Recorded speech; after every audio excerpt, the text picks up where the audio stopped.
The big worry among experts is that there is some exchange of fire, perhaps fueled by the rhetoric, and that it's snowballed. I just worry that we're rolling towards a situation where military force might have to be used or might be used against us or our allies. I would say the chances of an exchange of ordnance are now approaching 50-50. He says North Korea could fire at an American jet or ship. The U.S. could fire back.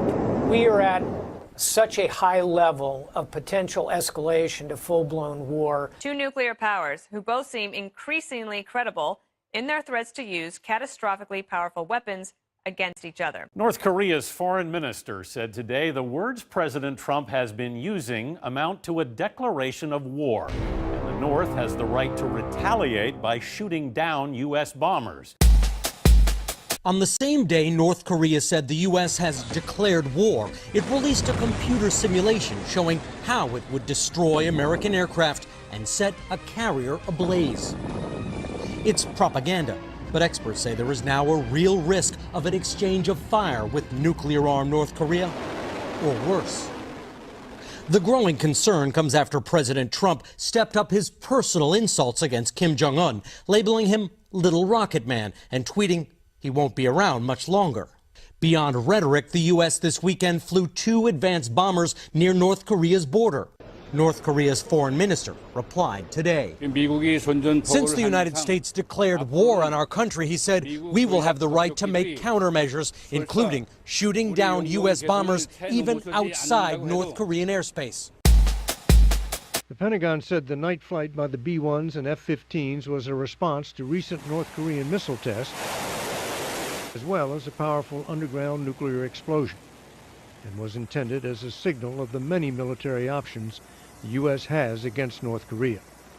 One military officer said future bomber flights might come closer to the North Korean coast.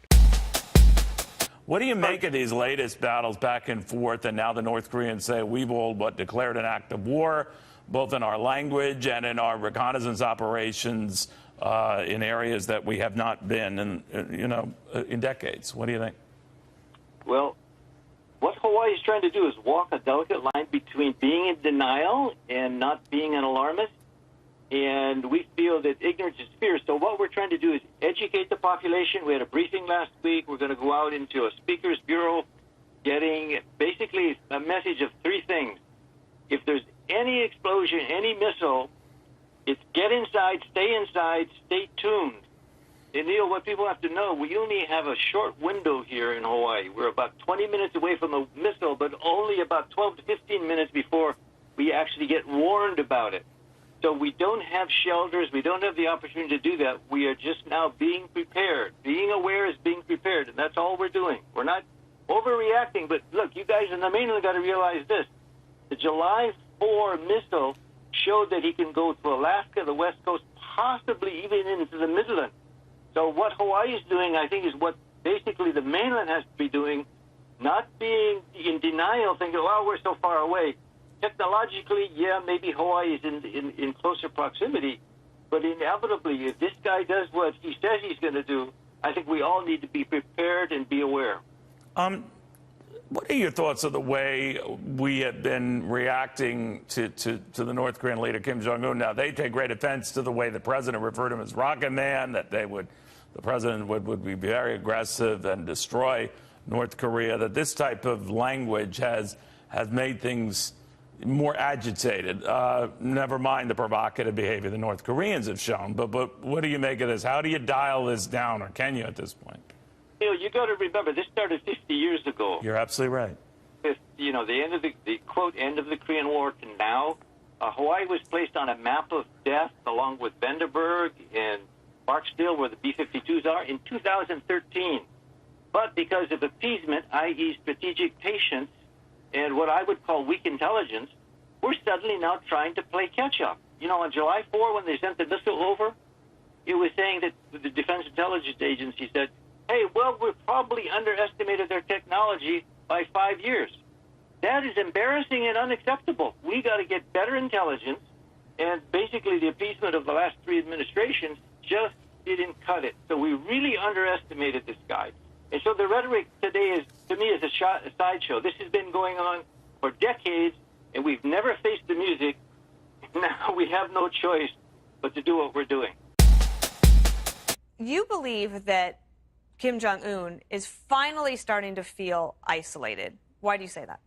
Well, I think for a couple of reasons, Dana. For one, things that have happened in the last few weeks. The United States last week announced that it was raising sanctions against North Korea, which is to say, Secretary of State Mnuchin announced that they would not do financial business with any country doing business with the North Koreans. That was a significant increase in the level of sanctions, and that happened simultaneous with the Chinese, at least since June, have by and large cut off North Korea's bank accounts completely. And that means that, for instance, trade across the Chinese border with South Korea has fallen by about 75%. Fuel prices in North Korea are rising. And so I think Kim understands that he is becoming increasingly isolated. You have had comments in Chinese media, even Chinese scholars, saying Kim Jong-un has to go, which is very unusual. And I think Kim understands his problem is not only the United States, but the Chinese. I think there's a bigger wedge between China and North Korea than most people believe. Ever since Kim assassinated his uncle in 2013, who was the main contact between them, and there has really been very little contact, I think, between the Chinese and the North Koreans. And so Kim has, at this point, has got to feel he doesn't have too many options left to him. Well, you may have missed it because of all the NFL stuff, but President Trump sent out a tough tweet on Saturday about North Korea. And I'm quoting now, just heard Foreign Minister of North Korea speak at UN. If he echoes the thoughts of Little Rocket Man, they won't be around much longer. Now, that prompted this response from North Korea's foreign minister, quote, since the United States declared war on our country, we will have every right to make countermeasures, including the right to shoot down U.S. strategic bombers, even when they are not inside the airspace border of our country. Here now is Claudia Rosette, Independent Women's Forum Foreign Policy Fellow and Forbes.com Foreign Affairs columnist and a sometimes visitor to North Korea. Claudia, should Americans actually be prepared for war with this country? Unfortunately, David, yes. That's actually where it's heading. And we should not forget that in 1950, when the Korean War broke out, but from the North invading the South, a surprise invasion, we were surprised.